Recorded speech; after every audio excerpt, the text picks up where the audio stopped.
suara guru di kelas 1, kelas 2 pilih yang mezzo sopran ke alto. Menetap mata memang suara jenisnya nanti diuji Bang. Diuji kelas 1 suara. Uji suara nanti. Mana yang suara? Suara nih. Sopran, mezzo sopran, alto. Nanti yang cocok itu deki paling apa sih tes Pak Agus suara barito. Ada apa? Jadi suaranya memang harus suara keras karena harus didengar langsung ke telinga. Karena anak kelas mulai dari RA sampai kelas SD SMI kelas 2 itu yang paling banyak berfungsi adalah telinga. Kita tidak akan mempelajari tentang pelajaran ini orang barat. Ya, kita pelajari sesuai dengan kondisi kita, sesuai dengan ajaran ulama zaman dahulu menetapkan untuk anak fase-fase awal memang harus banyak hafalan dan dia harus mendengarkan langsung suara gurunya dengan jelas. Suara guru dengan jelas, terutama di ajaran Al-Quran. Karena saya pengalaman, Bu Yuli juga pengalaman di bagian Manggarai. Ingin jaga ikro, karena Lombok langsung tok langsung, nggak bisa macam. Kalau Al-Quran nggak bisa, kayak fathah, amuni fathah itu tidak ada yang berbunyi ke di dalam Al-Quran, berbunyinya bukan itu hanya ada di dalam ayat majre, bukan majre, ngereng. Karena para orang nabi pokok ngereng. Nah majre jadi noro aki kapan nabi nu majre walaupun ada fathah di situ. Majre bukan majre. Nah, a sama ba ja da. Nah, tepak kanan pacenan ge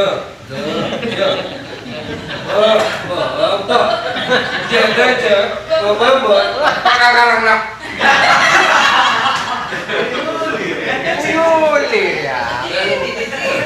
Kan ada nampin apa minta karang? Karangnya kau pegang lah. Nah, maka guru yang baik itu mengajarkan sesuatu yang sudah benar dan itu harus nyari, terdengar telinganya. Nah, ba ja. Walaupun ini tidak melihat gurunya, maka jelas terdengar ke telinga. Bang, masa ibu baca buku? Jo, tak ibu itu. Ba ja. Kemudian ini baru ke penglihatan ketika kita mau mengoreksi bacaan. Guru harus dilihat oleh muridnya caranya mengeluarkan makhraj mulut. Harus jelas. Kalau waktunya membuka mulut ya buka, jangan ngali penawanya. Aku jeplak. Oi. Jelas suara ini pas awal. Kalau mau ngajar buka masker. Kenapa? Karena anak-anak akan melihat dari mulutnya guru itu terucap apa. Karena kalau pakai masker kan tidak terdengar, tidak terlihat. Apa ja, apa ko, eko bagaimana? Karena huruf yang berfathah di huruf tertentu harus monocong. Ya. Mulai dari ko, Dengan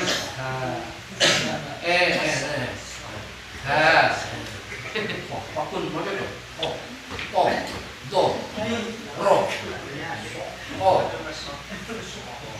do.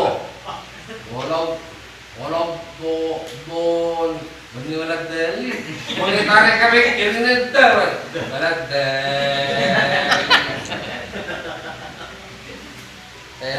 harus mencocok.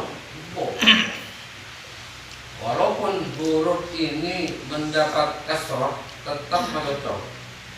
Ya, huruf ti memberikan bentuk syarat. Si, ro, pi, mus, ta, pi. Pokoknya mencocok. Ini ki, nah ulang kim, itu huruf kaf. Kaf itu barang kaf. Kim, ka, kan ada ka, kim, tu. Nah, huruf o, walaupun ada diberi huruf harkat apapun, mencocok.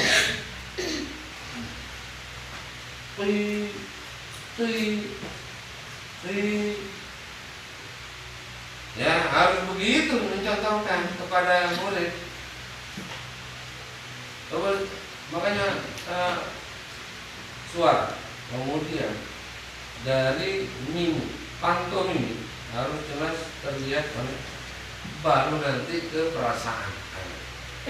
Jadi telinga, penglihatan dan perasaan, pemahaman bukan di sini. Dapat pemahaman ada lembaga, bukan otak elak, tapi mulai ke hati fakul. Maka anak itu harus pelajarannya orang kona betul. Saya bukan anti yang modern, akan tetapi kita pelajaran orang-orang zaman dahulu tidak bisa dihilangkan begitu saja. Ini titik pusat pendidikan.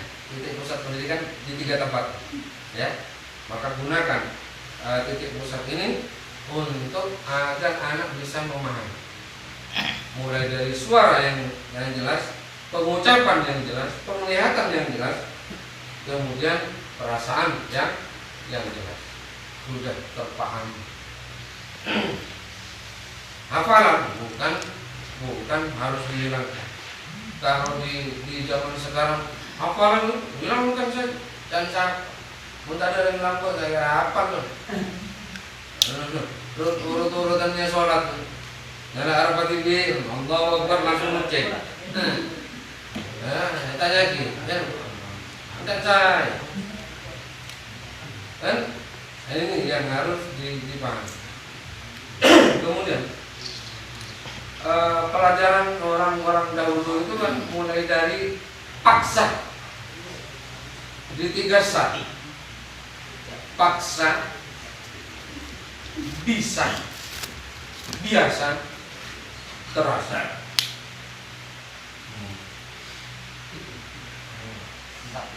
Empat. Bisa nomor 5. Kau usah. Tahu aja. Anak kalau tidak dipaksa ngaji, tak kira ngaji. Harus paksa. Paksa. Muntah paksa kasabola, tak kasabola. Harus paksa. Memang terkesan sadis. Dipaksa itu. Kemun korek coba. Pas komentar hanya tak paksa. Paksa. Awalnya pemaksaan ya. Pemaksaan, paksa akhirnya bisa. Karena bisa, pas biasa.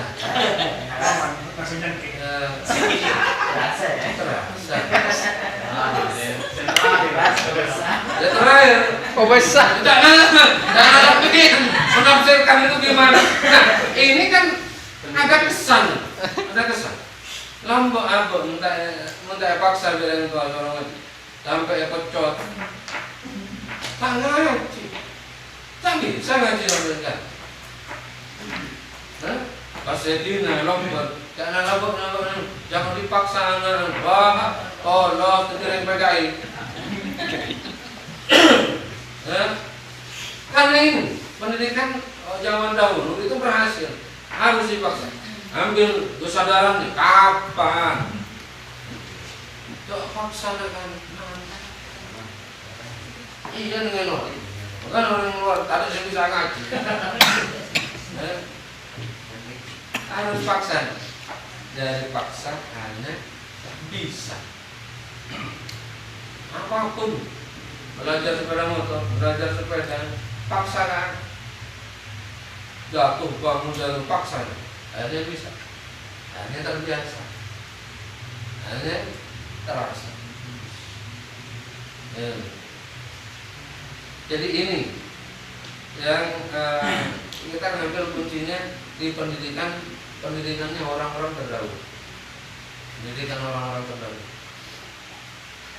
Kenapa pendidikan di Elang itu lebih punya kesan, lebih punya karena ya lambat tak nanti tidak pakai rumus ini metode ini dari saya punya buku 100 metode cara mengajar yang efektif. Kota perlu salah.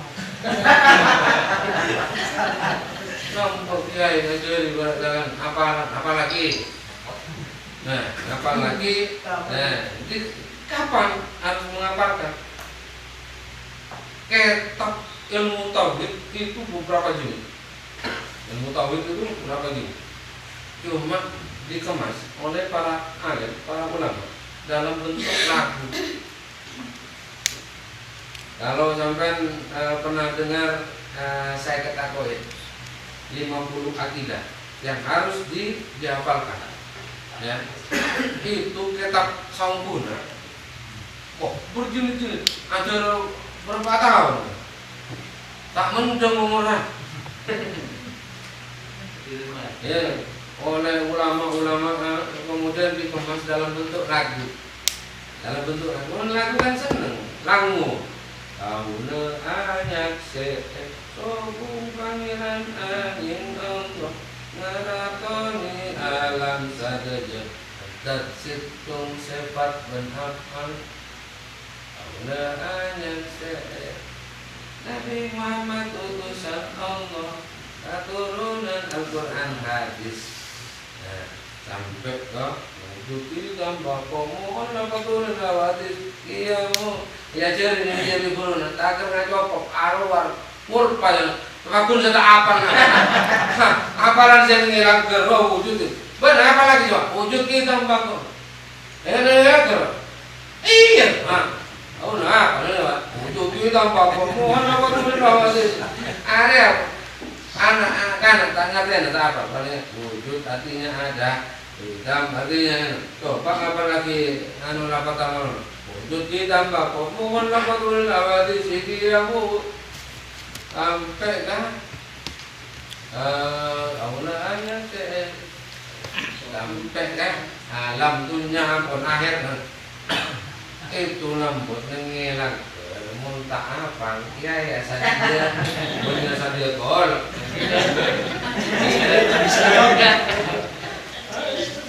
menjalin enggak jadi ini marah itu konsep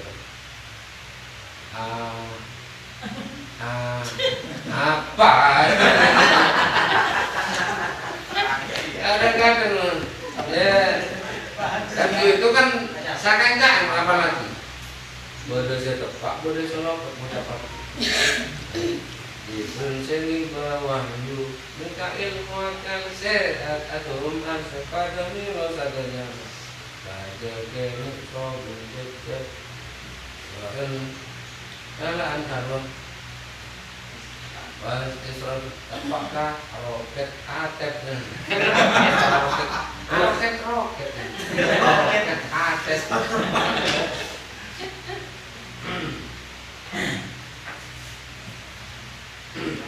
yang orang lama orang ada yang mau cukup sederhana ada yang mau tak ulang-ulang barang ini kesakanian langsung nyoator mun malaikat bonageron malaikat bonageron mu kiai malaikat mungkar wa nakir malaikat mungkar ben malaikat nasib yang pas tepat warung betul malaikat bonageron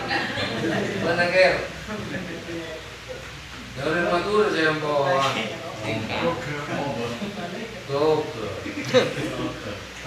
nah akan tetapi begini jadi orang Madura tentang dengan ajaran dan katanya para ulamanya bahwa bajingan narik Madura ini ada semasuk anak masuk waktu bajingan masuk surga kok gua ada bajingan bangun naik pajak gue yang pas ketemu kaki nendep awannya nendep ke kaki tak kasandal nggak bisa sandal lagi ya ada sandal lah begini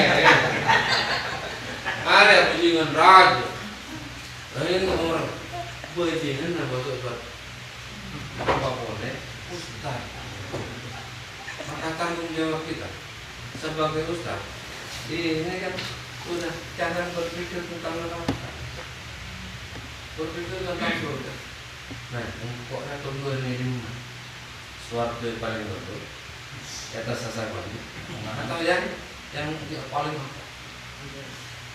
karena tugas kita ini luar biasa tanggung jawab kita ini mempertahankan ajaran para ulama zaman dahulu yang sekarang di dalam itu masih dalam bentuk madrasah sudah sejak zaman dulu kan. Cuma sekarang agak modern buat ada kemasan ada minta dipasang wah ini tahan lesteran yang punya proses pengrokok mengilang kerungan artinya itu sudah madrasah kayak dulu ini bisa ajar ini bisa agama ini bisa ada malam nanti lu ngelantar ada agama yang ngelantar dan lala bukan jangan saya persia nah itu madrasah nah sekarang dalam bentuk modern seperti ini tanggung jawab anda yang nonton ngajarin anak-anak saya punya adalah sampean saja menjadi guru tak kenal.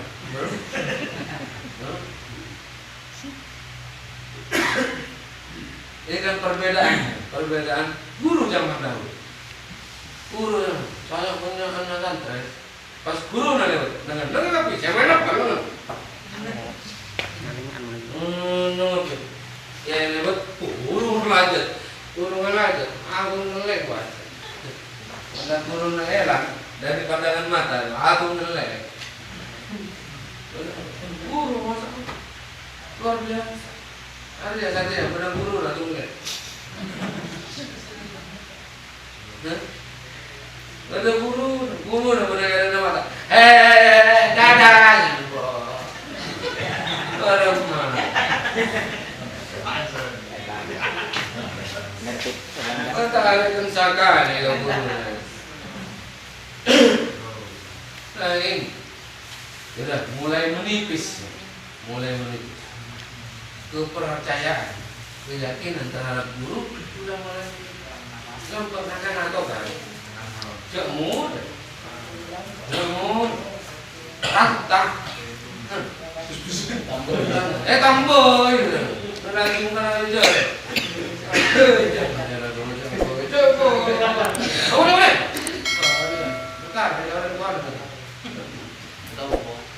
Tompo guru, orang marah guru. Orang punya nara guru, orang ternak anak orang orang tuaan enter nak lo guna Al-Quran oke, bahasa Inggrisnya oke, ngapain pernah ada ngelak alina enter bahasa Inggrisnya, iya, turun aja ngacau tangan kadua cek, tak mati reken, coba nangkan nak, jadi ya bakun guru dah, marah saya tu kau bilang. Nah, jadi yang keburu pacar deh, paman. Itulah yang kita. Nah, konsep keteladanan, kemudian kesungguhan di dalam mengajarkan. Kesungguhan ini, maka setiap, kita ambil contoh bahwa setiap yang memperjuangkan apa yang diperjuangkan oleh Rasulullah pasti bertanya, akan menanyakan. Ini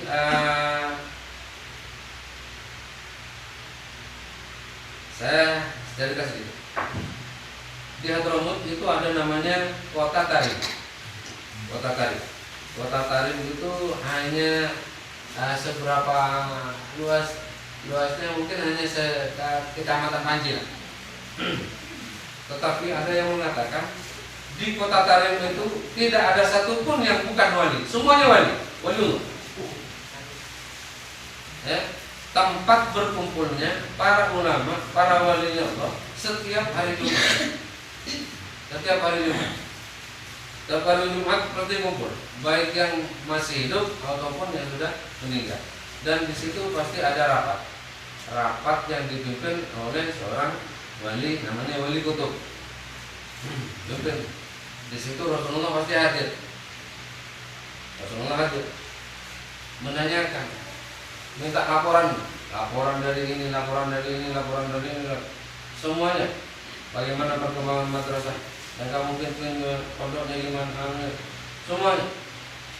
Maka ketika ini sebuah contoh, ada Habib Alwi bin Abdullah Al-Idrus.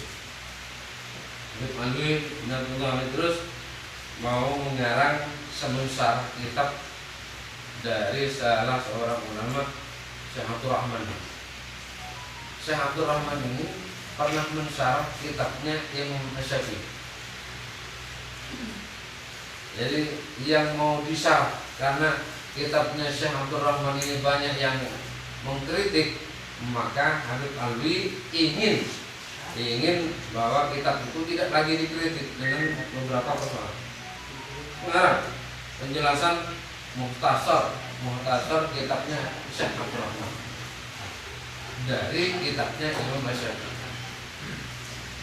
Yang pas bicara Cina ini Habib Alwi masih ada, sampai sekarang masih ada.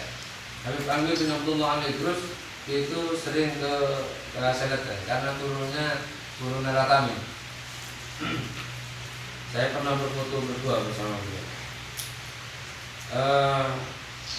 Ketika manuskrip karangan-karangan hampir selesai, bicara Cina para alumni dari Hadramut, karena beliau adalah muridnya Habib Umar bin Hafid.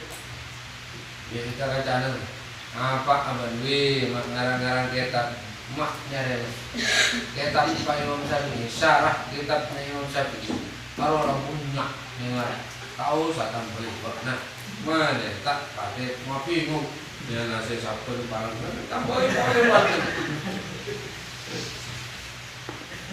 dan berpikiran dan berpalu mak iyo saya sabtu namanya itu kalau boleh tambahin kok ini sahabat.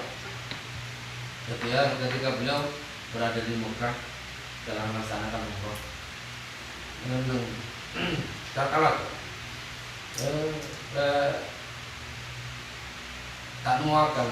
Jadi karangannya itu sudah kocar kacir. Kemudian datang dulu, ada yang nelpon. Halo, assalamualaikum. Dari Pasir, Umar bin Hafid. Dulu namanya, kamu pakai apa? Mana aja? Buat orang aja.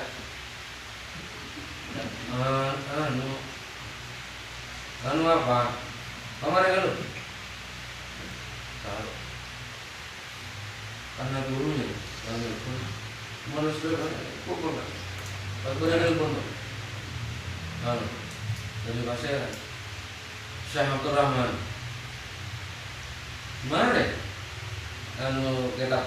Buka tolong aja. Syekh Abdul Rahman yang kitabnya mau bisa.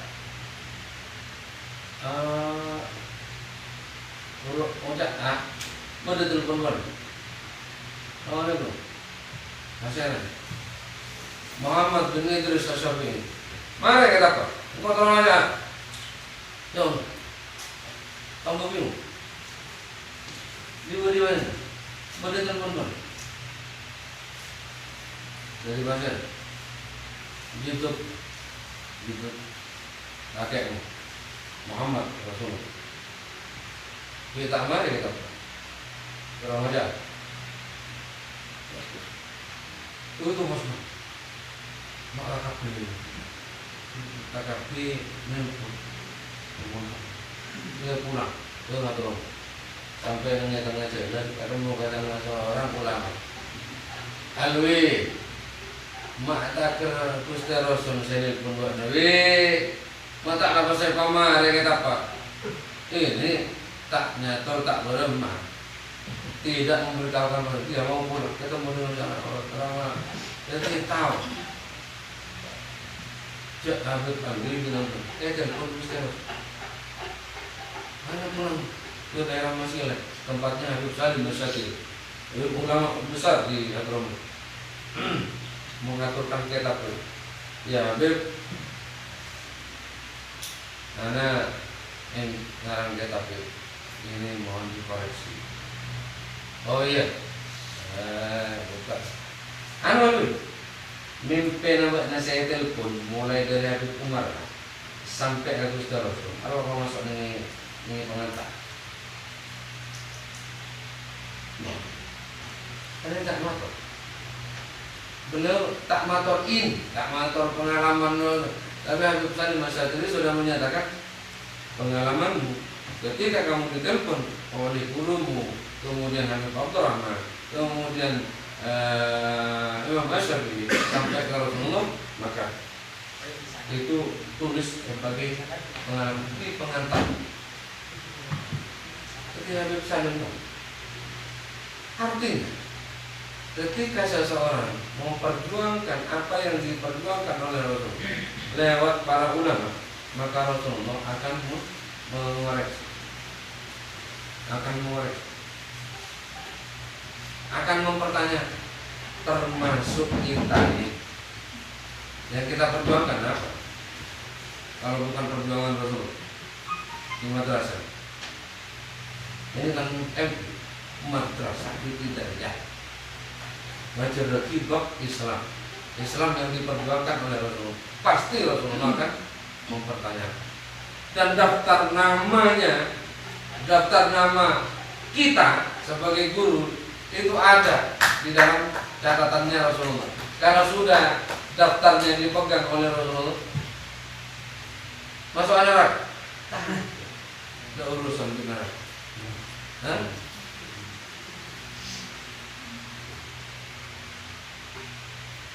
Daftarnya kita sudah masuk. Ini kisah lagi. Ketika Habib Munzir Musyawarah Jakarta itu mau melakukan kegiatan pengajian umum di Monas besar-besar tahun 2010. Saya 2010 2011 yang besar. 2010 itu sudah besar-besar. Ketika hampir mendekati hari H, Munzir kata itu,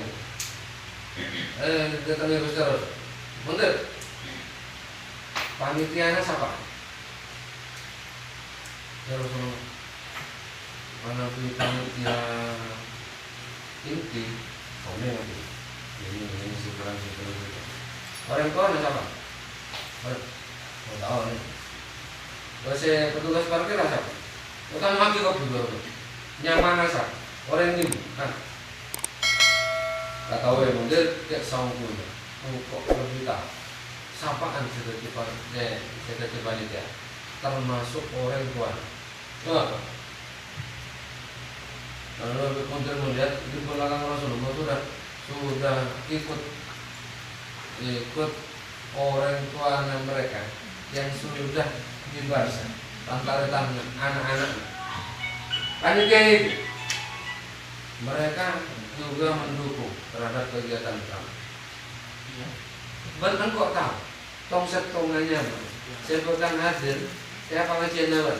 Tongset tong. Jadi Rasulullah sudah tahu siapa yang hadir, siapa yang akan hadir di pengajian Maulid di Monas itu. Tongset tong. Jadi kalau misalkan kegiatan yang ada hubungannya dengan Rasulullah hafal tongset tong. Misalnya orang 100.000. Kalau di Monas itu tak gerak atau betul juta orang, 7 juta orang Rasulullah punya catatan nama-nama sak orang Tuhan. Maka kita kan sama-sama juga memperjuangkan apa yang diperjuangkan oleh Rasulullah, termasuk yang masuk dalam catatan adalah orang tua kita. Setiap kali kita bertugas, maka orang tua kita itu akan panggil di Rasulullah. Wah, anak-anak. Wah, ponakan. Wah, apa anak? Wah, diperlihatkan. Dan ini nyata. Ini janji. Janji Rasulullah bahwa siapapun yang masih memperjuangkan apa yang diperjuangkan oleh Rasulullah, maka tidak akan disiksa. Ada janji. Sebelum Rasulullah diangkat menjadi Nabi dan Rasul, maka Rasulullah pernah bermunajat kepada Allah.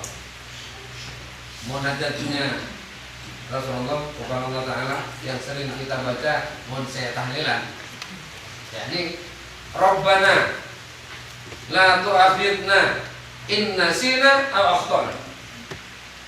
Ini yang sering dibaca. Lillahi ma fis samawati wa ma fil ardi wa in kuntum ma fi anfusikum aw tukhfuhu yuhasibkum billah ayaghfiru liman yasha'u wa yu'adhibu man yasha'u. Sampai pada doa Rabbana la tu'akhidna in nasina aw akhtana. Ya Allah, jangan Engkau siksa umat-umatku disebabkan mereka lupa, innasina atau sudah melakukan kemaksiatan.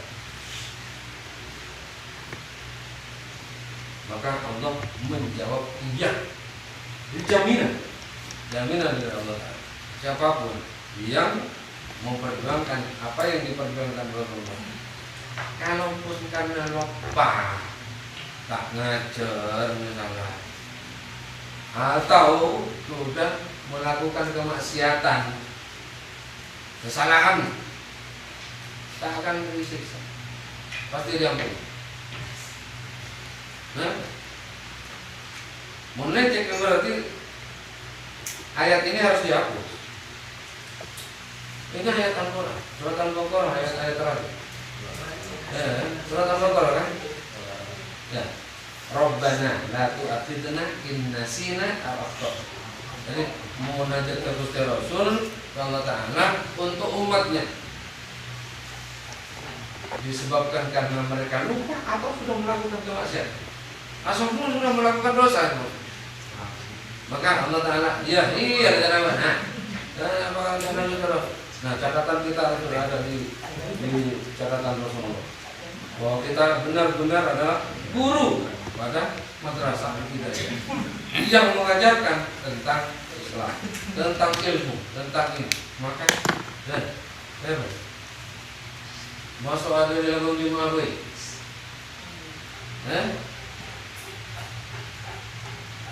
ini motivasi agar kita ini bersemangat dalam memperjuangkan apa-apa yang diperjuangkan oleh Rasulullah. Mengelak ke kalau dia jadi di madrasah, kalau dia jadi guru atau ustaz, tetap semangat harus ada. Karena kita sudah punya jaminan catatan nama kita sudah ada. Tinggal nanti penempatan. Sabu ini mah mun warga tingkat sektor kan tingkat paling bawah ya sawah tak ada di tengah kipas angin di atas sana ada sih kayak airnya ada saya panas dingin mau di atas sana pun ada saya panas dingin. Nah kita tinggal menempatkan di situ. Semakin bersemangat, semakin bagus dalam hal memperjuangkan madrasah, maka tempatnya kan beda. Tempatnya tak kira apa-apa, nah itu semangat untuk kita. Secara psikologis kita dari dalam punya tanggung jawab adalah memperjuangkan apa yang diperjuangkan oleh Allah. Apa sekarang yang akan kita sebagaimana apa yang dialami oleh Sayyid Muhammad Ali Al-Maliki. Sayyid Muhammad Ali Al-Maliki itu hafal 100.000 hadis. 100.000 hadis, hafal luar kepala. Jadi beliau berjuluk Al-Musnid di dalam tingkatan ilmu hadis. Tingkatan ilmu hadis Al-Musnid. Al-Musnid berarti hafal 100.000 hadis.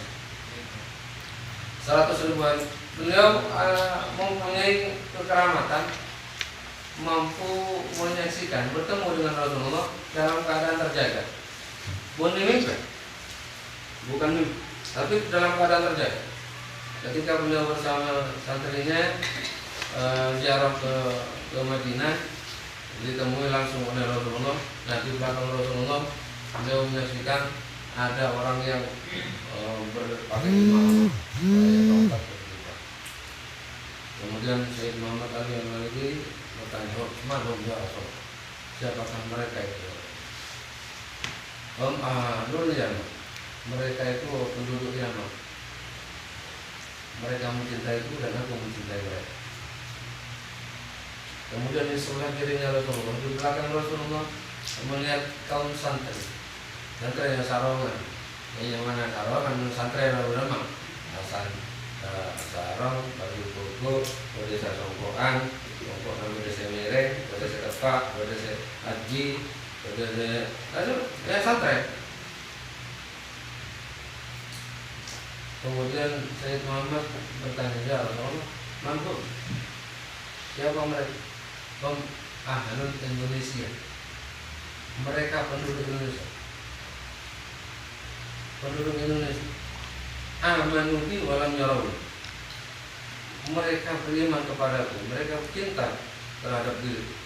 Walam yarau, walaupun mereka tak pernah melihat aku. Amin banyak. Ya, orang Indonesia tanya lagi. Pernah menyaksikan Rasul? Pertama pernah bertemu dengan Rasul? Tidak apa? Amin kali. Dengan suara macam salawat nggak ada. Nah, dia bersolawat kan berarti ada rasa cinta. Jadi mau apa? Indonesia, penduduk Indonesia, penduduk di Arab saja jarang seperti Indonesia budayanya. Indonesia orang macam salawat mulai melak mata sampai nutup mata. Mana sudah berlaku, mana sopu? Tak perlu nak sopu. Ya Rahman Rahim, Ya Rahman Rahim, Ya Nabi salam alaika, Ya Rasul salam alaika. Terus 24 jam di Indonesia ini. Ya, apakah yang masuk dalam pandangan Sayyid Muhammad itu kita berada di dalam barisan itu? Pertanyaannya yang pasti iya. Pasti iya. Nah, kita ingin agar kecintaan kita kepada Rasulullah itu juga ditularkan kepada anak-anak kita. Ya. Kita menularkan juga kepada anak-anak kita untuk kita kepada Rasulullah agar kita masuk dalam barisannya. masuk dalam mereka. Karena orang Indonesia itu luar biasa. Sejak dulu memang oleh Rasulullah itu sudah pernah disabdakan, diprediksi. Rasulullah bersama, ini hadisnya sahih. Dia tanya mana dalilnya? Hadisnya sahih, sahih Muslim. Ada syab, ya ikhwan. Rasulullah pernah bersama sahabat, engkau kerong, ikhwan, kata namanya. Kemudian para sahabat katanya, nahnu ya Rasulullah. Enggak, bahkan tidak. Bani antum ashabi. Rasulullah sambil meneteskan air mata, mengingat ikhwan, antum ashabi. Engkau adalah sahabat. Bantai dumbingko, benar polong, benar nangali kasih. Ajalun aparun sengko, ngakan aparun sengko. Berjuang bersama antum ashabi. Tapi saya kata engkau adalah ikhwan ini akan datang umat setelah kamu, jauh setelah kamu. Amanu bi walam yarahu. Mereka beriman kepadaku, mereka cinta kepadaku walaupun mereka tidak pernah melihat. Ini Rasulullah sudah pernah menyatakan. Penduduk mana ini? Ini sampai pada tabiin itu mencari penduduk mana? Nah, kalau Eropa ini saya nemu adalah dia ya penduduk ini di Indonesia. Amanu bi walam yarahu. Ada kesamaan antara apa yang disabdakan Rasulullah dengan apa yang menjadi pengalamannya Sayyid Muhammad Al-Yamani. Kalimat amanu bi walam yarahu. Mereka beriman, mereka cinta kepadaku walaupun tidak pernah melihatku. Tapi macam mana? Pernah melihat Rasul? Pernah melihat Rasul? Belum pernah. Rasulullah kan basarun lakal basar, manusia tetapi tidak seperti manusia pada umumnya. Kalau misalkan para anbiya wal mursalin punya mukjizat, Nabi Yusuf, siapapun yang melihat Nabi Yusuf, terutama perempuan, anak saudara, anak ingin memilih sampai tayang kapan nanti. Apa yang dikatakan? Kalau dikatakan di dalam Al-Quran, mereka melihat Rasulullah, melihat Nabi Yusuf sampai tangannya, pokoknya dia sampai terputus tangan. Kalau misalkan pada saat itu katanya ahli tafsir Nabi Yusuf tidak menutup tirai, mereka akan memotong tangannya sampai ke bawah. Karena tak rasa. Jangan lagi. Pasnya bersegi, bersama, tak enak kan? Kata itu kan luar biasa, ganteng. Nabi kita, Rasulullah itu lebih dari Nabi Yusuf. Lebih dari Nabi Yusuf. Kalau misalkan rembulan itu saparo nanti Nabi Yusuf, saparo nanti makhluk satunya. Tapi kalau Rasulullah kan matahari, nanti sabtu. Nah, matahari mula berada bulan tak tangan kan begitu. Dan tidak semua di antara sahabat itu mampu melihat Rasulullah langsung mukanya langsung. Mereka pasti nunduk, ya, nunduk, tak ngelak, ya. Jadi ini, nah kita umat yang dijanjikan, umat yang dirindukan oleh Rasulullah, umat ini yang tak pernah melihat Rasulullah, tak pernah berjumpa dengan Rasulullah, hanya mendengar kabar dari kisah-kisah para ulama, dari kisah-kisah para kiai.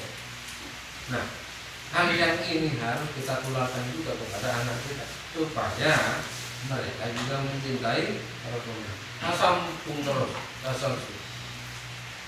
Apakah di negeri Arab ada menurut kalian tanggal 12? Ini dia cari penting. Benar, sakau lah mom. Nah, di dalam hadis yang sahih juga dikatakan siapa yang membaca sholawat terhadapku maka aku akan hadir di tempat.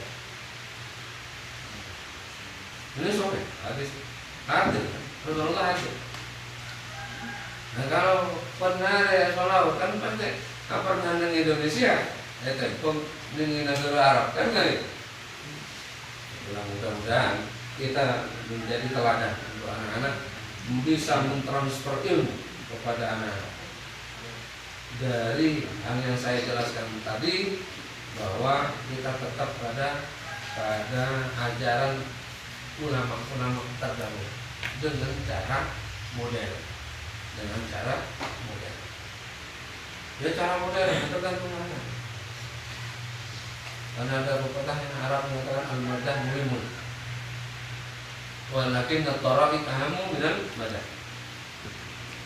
Wa ruhun nasabi ahamu minal madah wa taraq.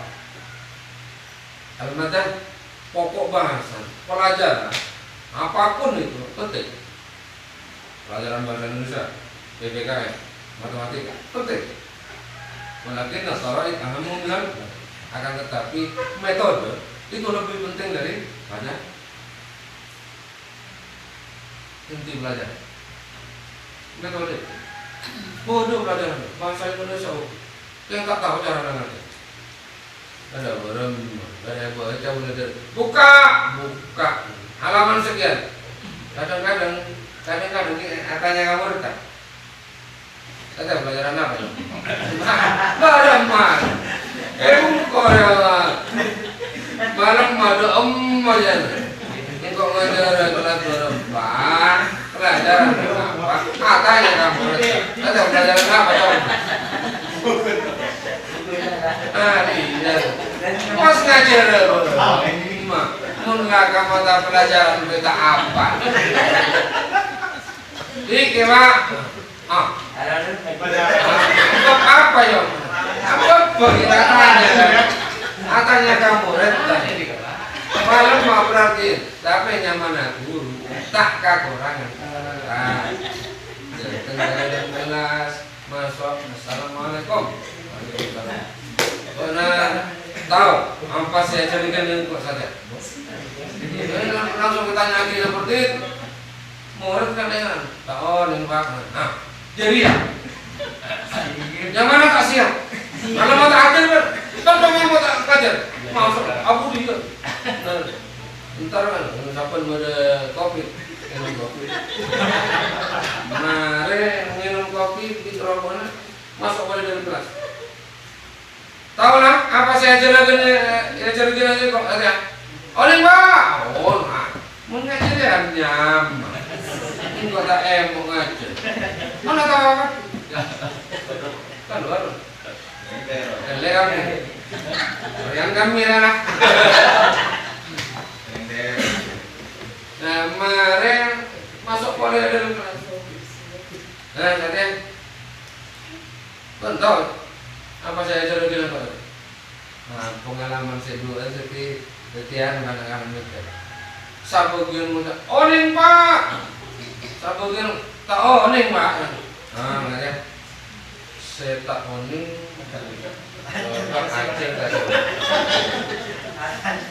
jadi mulai saya tahu tuh dari saya tak tahu dia keluar mana mulai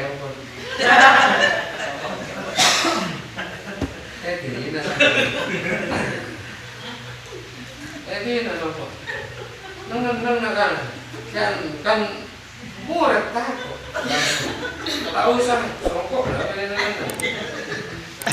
datang pengawas Dhamma Corona tidak ada kalian kau songkok Kok datanya songkok nah orang nggak ada orang ya.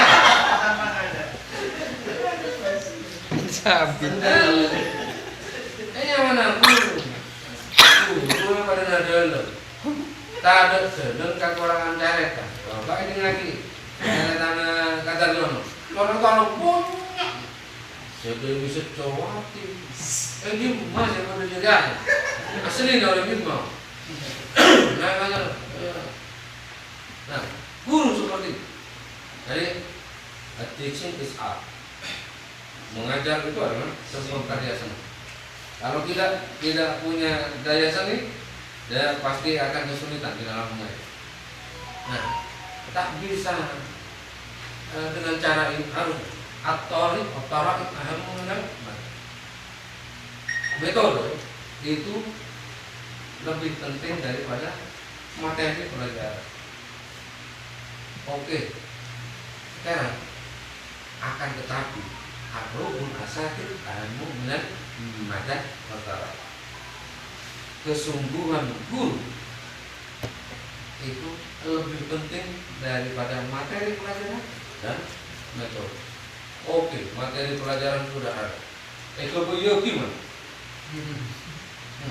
Perangkat pembelajaran, ekonomi pengawasan. Atau ini metodenya diajarkan dulu.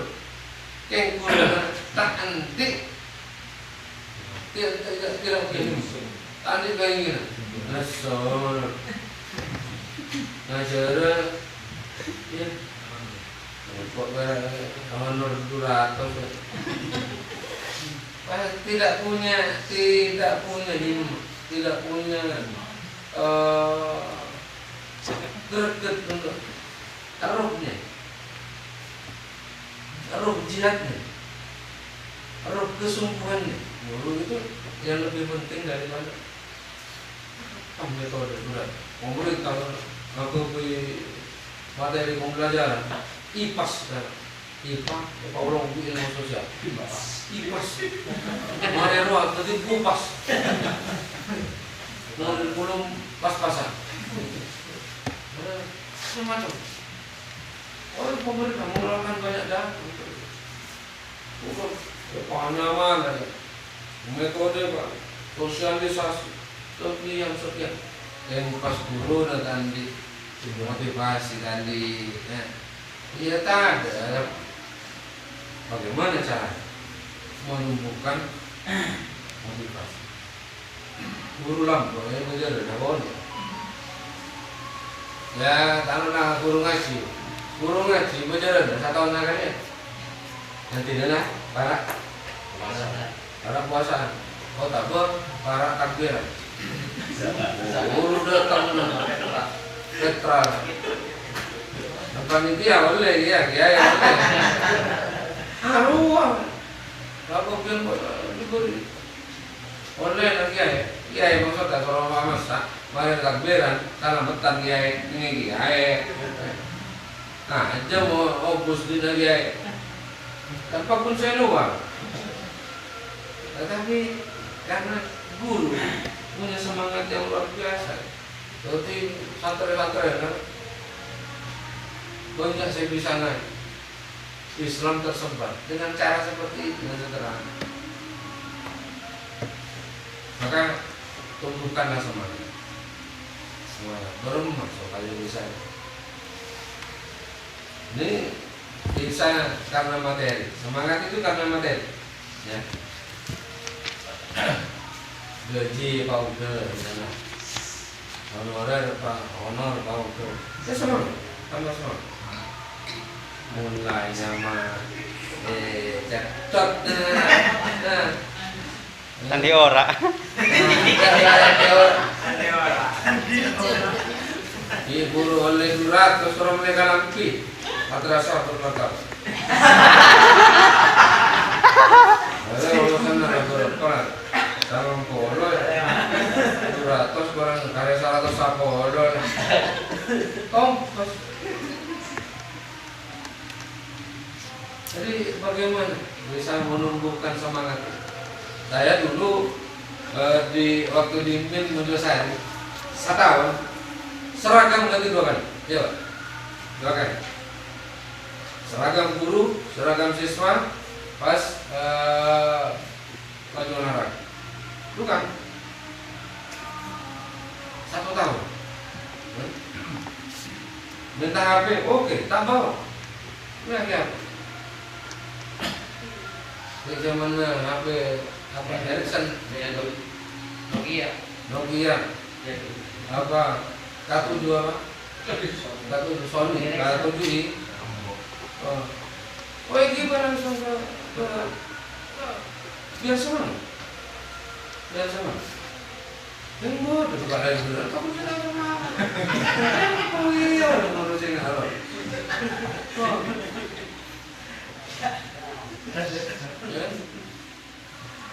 Jadi ini kan pokoknya ini ada Pak Suri, ada tim saya sebagai